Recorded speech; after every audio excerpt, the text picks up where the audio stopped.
All right, guys. I'm sorry about the delay. I'm using Facebook's. I'm using their live stream events feature. The first time I've ever done it, where I've actually scheduled one in advance.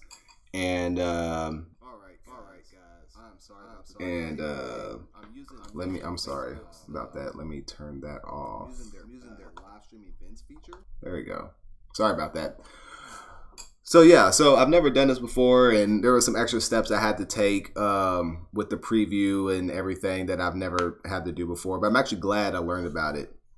So once again, I'm sorry, everyone. Welcome to Tech Talk. So there's a lot of things that I want to speak upon tonight.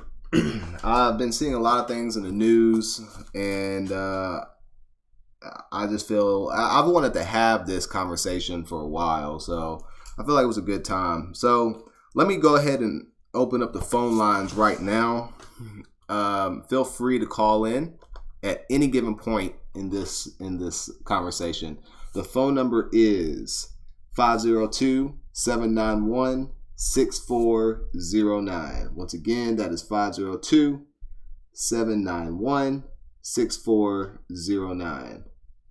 All right. So in today's Tech Talk, I want to discuss the survival of the fittest, evolution in the software industry, and what that means.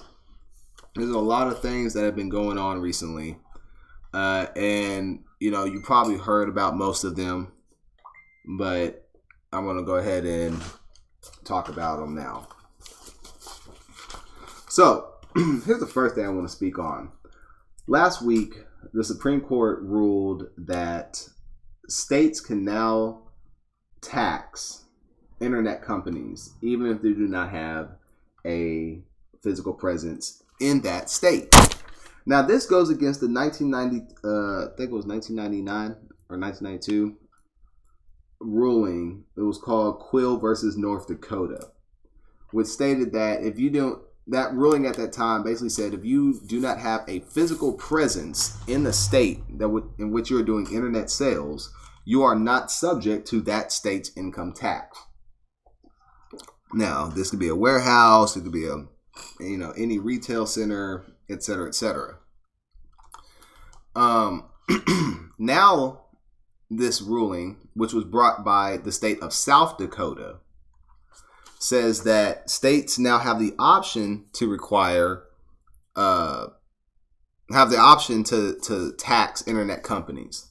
Now there are some exemptions, such as in South Dakota, if you have less than 500 employees or 200 employees, and you make under $100,000 a year, then you are exempt.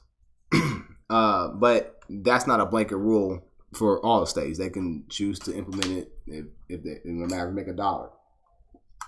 Now, the funny thing about South Dakota being the one that brought up this lawsuit to the Supreme Court, is that South Dakota does not have an income tax.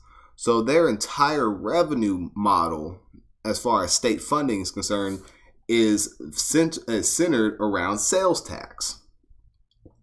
And it came to find out that the states as a whole were losing around $33 billion a year in tax revenue because they weren't taxing internet companies. Now, as someone who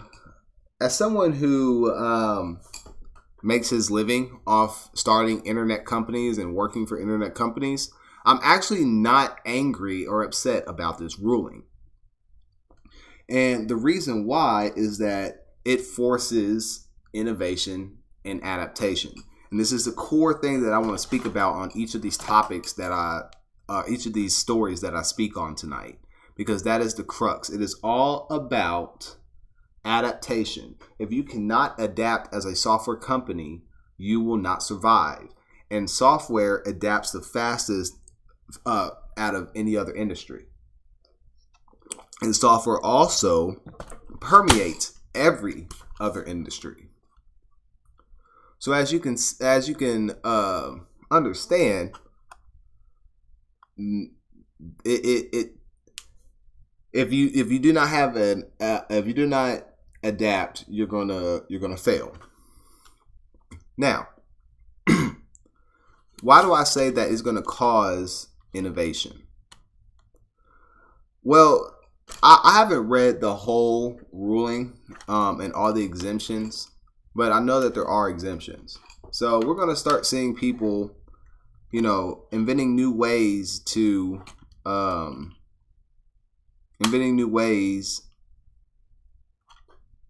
do e-commerce that are going to primarily benefit the companies that are implementing them, but by direct correlation are probably going to benefit us.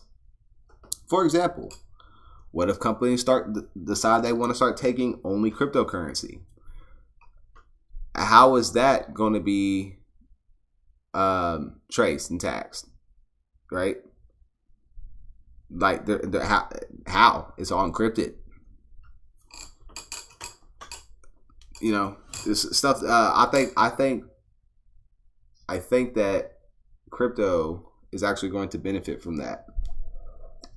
But I digress. I have other talks dedicated to crypto, namely this Thursday. But I think we're also going to see a lot of startup companies either move overseas or / overseas companies appealing to U.S. customer bases. Because, they're essentially at that point would be tax exempt. Well, not tax exempt, but, overseas taxes work differently, especially depending on the industry. So I opine that these companies are going to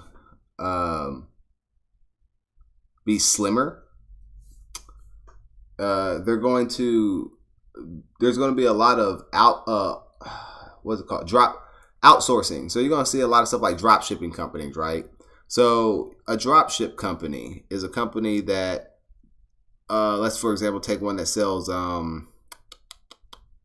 laptops, a laptop drop shipping website.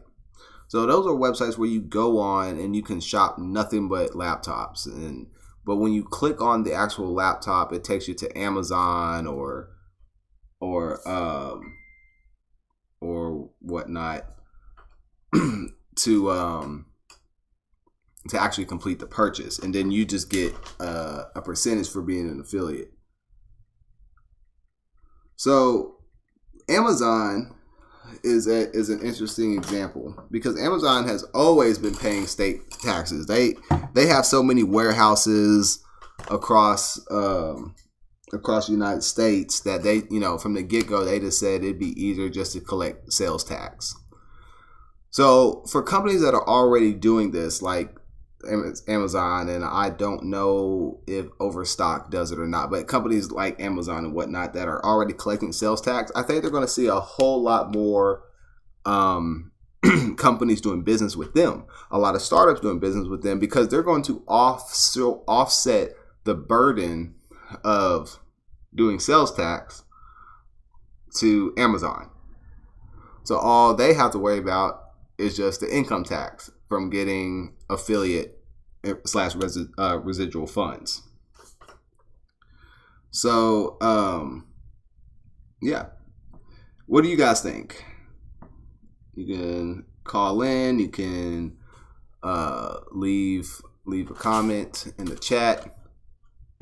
But I'm going to go on. The next thing that I would like to talk about is Instagram TV, IGTV versus YouTube.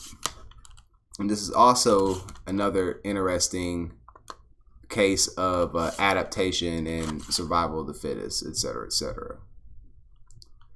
And the reason for this being that, well, let me back up.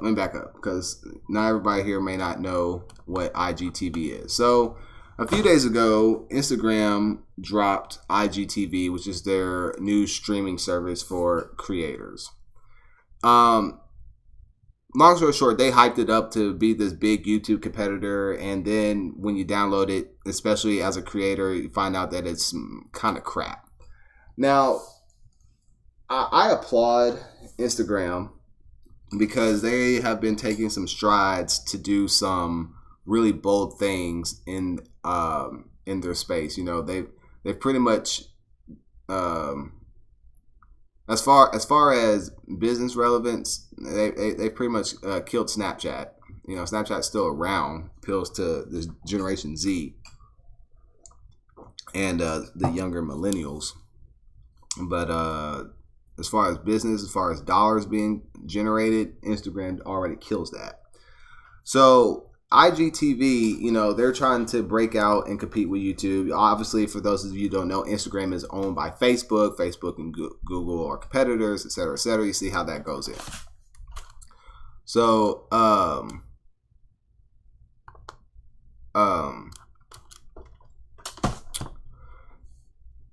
IGTV allows you to do up to 1 hour videos, okay, in a TV format. You basically can go and you can channel surf, if you will, through the content creators on the platform. And if you are a well-known content creator or social media influencer, then you are allowed up to 1 hour of video, which is cool. You know, most popular TV shows are no more than an hour long. Now, however, here's the thing. If you are not a popular content creator, I think you're only limited to either 5 or 10 minutes, which, you know, kind of makes it more like a exaggerated Vine, or if you will. Those of you who still use the Vine app. But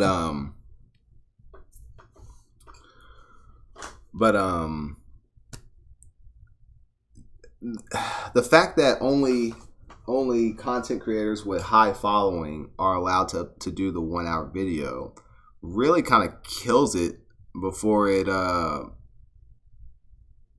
even gets out the gate. You know, the whole point is they were wanting to attract YouTube creators. I mean, they even and paid some YouTube creators to endorse YouTube TV.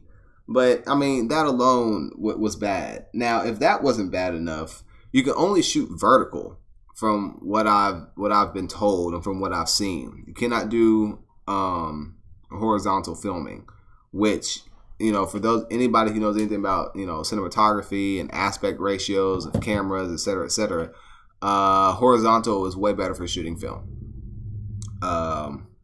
especially moving film. So out the gate, they've cut out and hurt their potential for anybody who wants to do something very serious, you know, like serious TV shows, serious news programs, movies, you know, independent movies. It's dead on arrival. You know, it's going to be really good for short viral videos, for, you know, dance videos, stuff like that. You know, talk shows where it's just one person on the camera and they're just giving a monologue. You know, it's going to be good for things like that. And I'm not downplaying it in those areas. But as far as it being a major contender with YouTube, this is a case of them trying to adapt, but they didn't adapt enough. YouTube, you have to, if you want to put out something that's going to be a competitor with the thing that is the number one out there at the time, you have to you have to do one of two things. You have to come out with something that is new and innovative and exclusive only to your platform, that is appealing enough to draw people from your competitor, or you have to do what your competitor does more efficiently and preferably cheaper. which if in the case of platforms that are free, then you really only have then it's, you know, cheaper or better experience, and who has a better monetization model to influence people to make money on your platform. Which brings me to my next point. What exactly, how exactly are these people being paid, the creators being paid? It's very clear, you know, with the ad model and everything with YouTube. I didn't see any of that with the YouTube, with this Instagram TV. So how are you going to incentivize people on YouTube who are making a living being a content creator on YouTube, and then you aren't paying your content creators? That doesn't make sense to me. It doesn't make sense to me at all. So, you know, outside of high school kids, middle school kids, and, you know, people who already have huge social media followings, and you know, they can afford to experiment with it, I don't see I don't see a whole lot of people joining this IGTV wave. I mean, with YouTube, you have YouTube TV, which is actual live TV. You have YouTube Red for the content creators, who, you know, they have the super, really above par,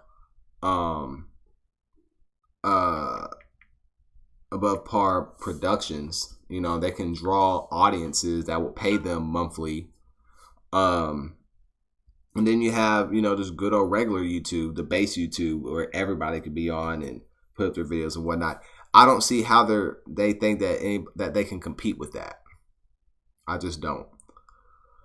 However, something Instagram has done that is really cool is they're introducing a new 4-way group video chat feature that actually allows you to still browse Instagram while you are at live video chatting with 3 other people, which I think is genius. And let me tell you why. So think about how Instagram makes money.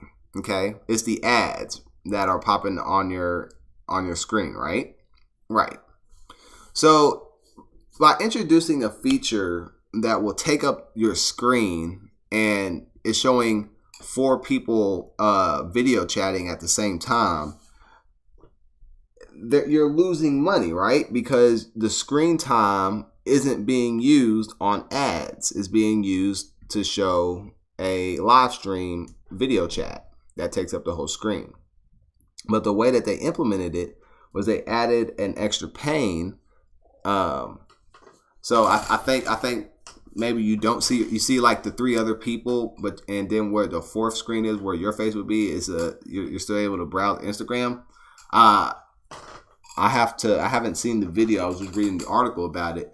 But long story short, you know, they have it so you can still browse Instagram timeline, your feed, while you are doing the live stream. And that is genius because they don't lose money that way. They're able to give the people a cool experience and a better experience because they can chat, because everybody can chat now, right? They can chat and they can still be looking at their screen. So you think about people, maybe they're doing a meeting or something on Instagram or whatever. You know, not everybody is talking, and there's always that one person who isn't really paying attention. Well, now they can scroll Instagram and make it look like they are looking at the screen, which I think is hilarious. So not only is that an awesome feature, and that's an ingenious feature, but it allows them to keep making the same money. Actually, I take that back. It's going to allow them to make more money because now people are going to be on their screens even longer, because video chats typically are, you know, fairly lengthy. So I think it's a genius move. And as these screens are getting bigger, you know, becoming bezel-less, and there's just more screen real estate, you know, we gotta use that screen real estate. It's everything goes back to advertising in dollars. It really does, and I find it hilarious. Whew. Let me see. All right, I'm getting my notes. Sorry, I'm looking at my notes here. So those are the main things, right? I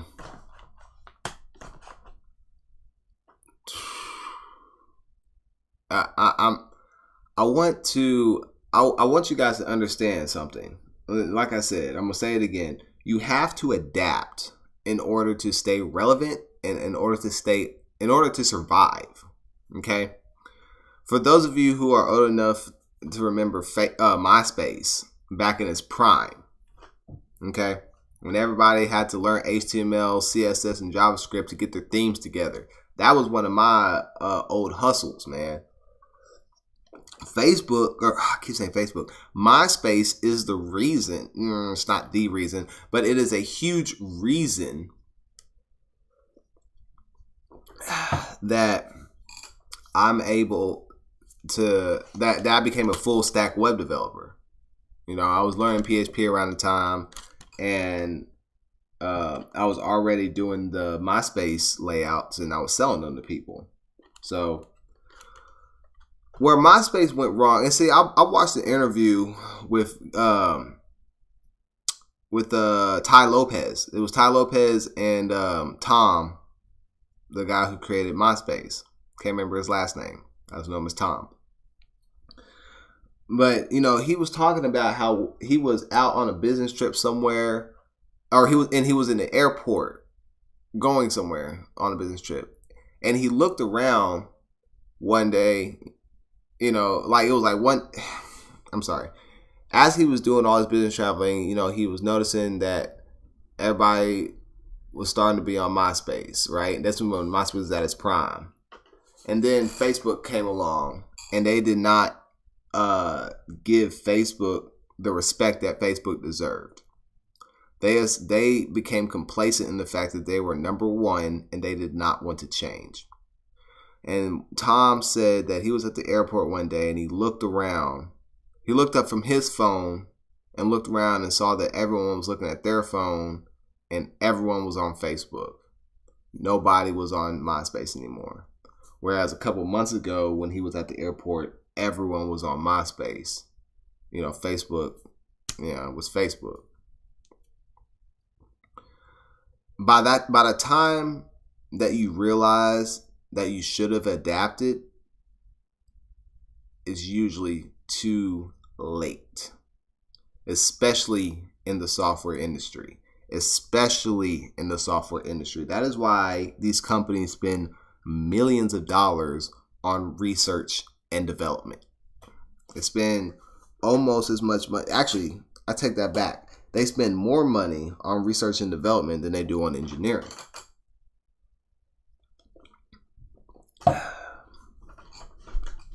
And the reason they do that, the reason they consult these think tank groups, the reason that they do these experiments and these case studies is because they want to ensure that they stay on top. And in order to stay on top in an evolving world, you have to evolve.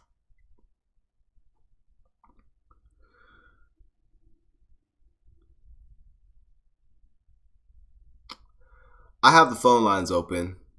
Phone number is 502-791-6409. It's 502-791-6409. What are your thoughts on this? You can also join us in the live chat room and let us know what you think.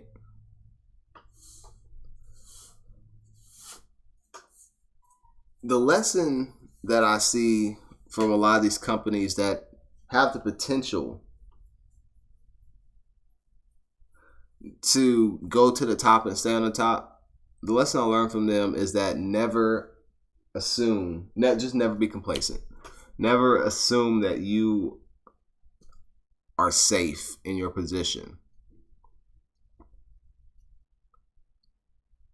The reason why Facebook is still relevant now, breaking all the conventional laws of startups or business, of internet businesses, is because they change all the time. I know a lot of people, and I'm guilty of saying this, I'm like, man, the Facebook app updates too dang much.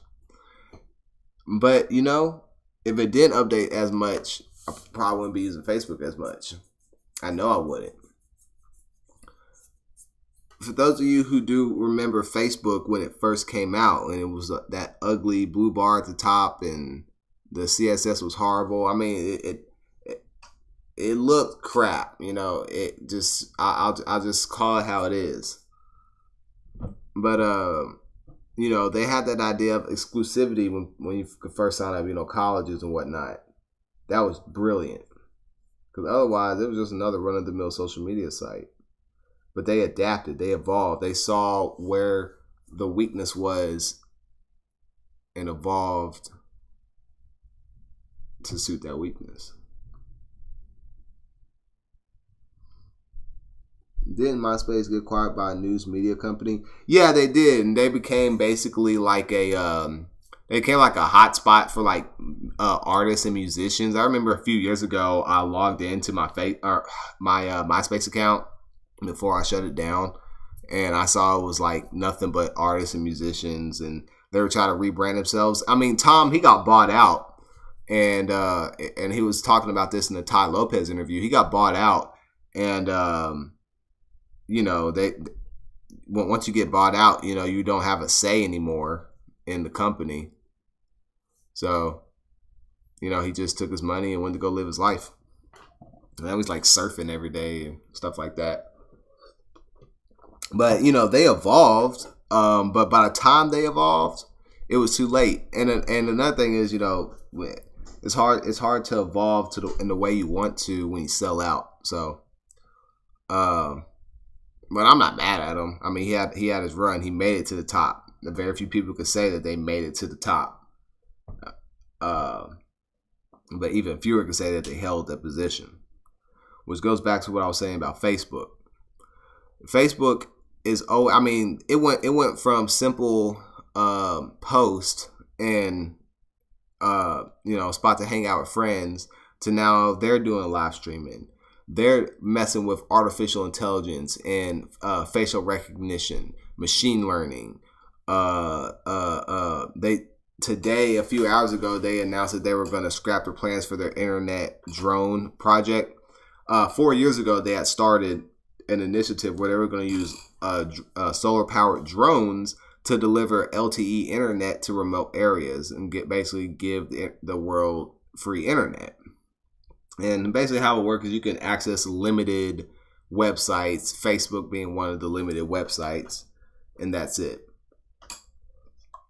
So you can do Facebook, the news, you know, et cetera, et cetera.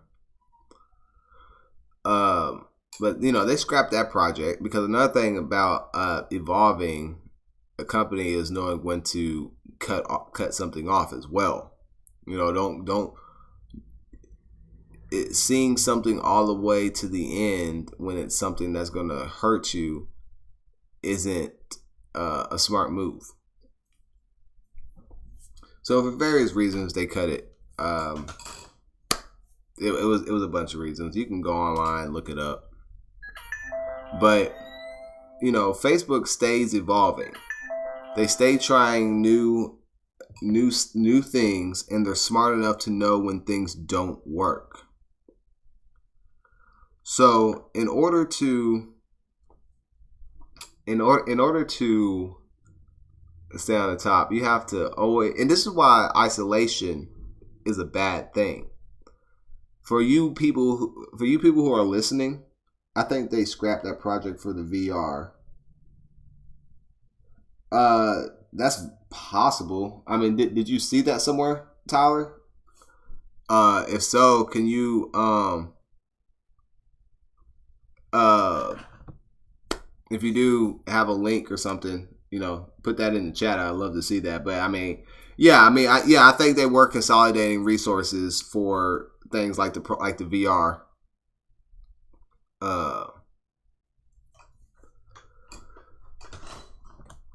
I'm sorry, I lost track for a second. I saw a notification.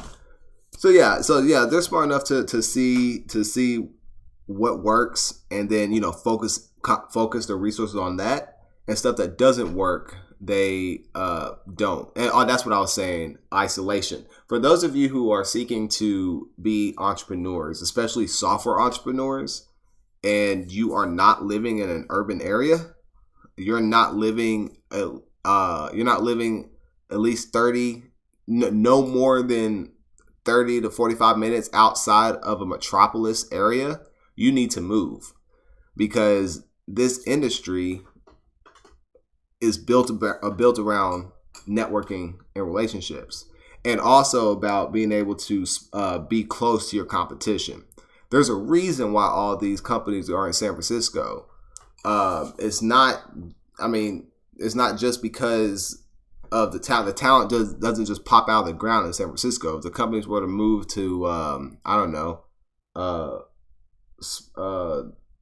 Idaho, well, Boise has a tech hub.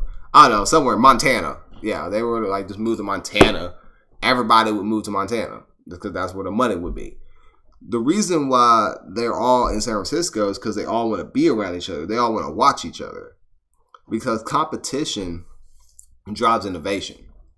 And if you're sitting in your office and you look across the street, and your competitors across the street, and they implemented a new AI algorithm that is going to put your program to shame, you want to be close to that, so you can get first movers advantage to see what's going on in your field. So isolation is dangerous. You cannot evolve if you're isolated. You cannot adapt if you're isolated. And yes, we live in a global world, interconnected world through the internet, but that still only does so much. So I thoroughly suggest, get to a city. Is there anything else you guys want to talk about? Anything that you've seen in the news or something? Obviously I can't look at all the news stories, but Tyler, you've been pretty active in the chat. Is there what are your thoughts? What are your thoughts on this? What are your thoughts on survival of the fittest of tech companies? Either about this, anything specific I talked about the Supreme Court, or about IGTV, or the new Instagram 4-way thing. Yeah, I'd love to hear your thoughts. Is this your first time on the stream? Because I think it's the first time I've ever seen you comment. But that's cool. But if not, that's cool. I'm gonna wrap the stream up. Pretty much said everything that I wanted to say, and also I got some code I have to finish. If you haven't already, go ahead and like this video, subscribe to my channel. I would greatly appreciate it. I do subscribe back, so subscribe to me, I'll subscribe to you. Tomorrow I will be doing part 4 of the HTML5 gaming tutorial using Babylon.js. I worked some on the animations and some of the stuff that I didn't have ready for last stream, so I'll be sure to do a quick overview of those things. If you haven't been by my website, it's jeromeparker.com. It should be in the description. If you're not following me on social media, my Instagram, my Twitter, Snapchat is all at MasterShake08, MastaShake08. And then, of course, my Facebook page is just facebook.com/Jerome Parker. Yeah, I missed the earlier part, but I subscribed. It's all good. Just watch the playback. But basically, I was talking about the I don't know, did you hear about the Supreme Court decision? I spoke on that and the IGTV. So I think you came in when I was speaking about the IGTV, so you didn't miss too much. No problems, bro. But yeah, so tune in tomorrow, and we're gonna do some more video game coding, and then Thursday tune back for the tech talk. I understand how this I understand how these events thing work in YouTube live streaming now, so I should be on time tomorrow. Although it wasn't too bad. I think I was less than 10 minutes late. I still got on before 8:40, so that's all good. But thanks, guys. I appreciate it. I will talk to y'all later.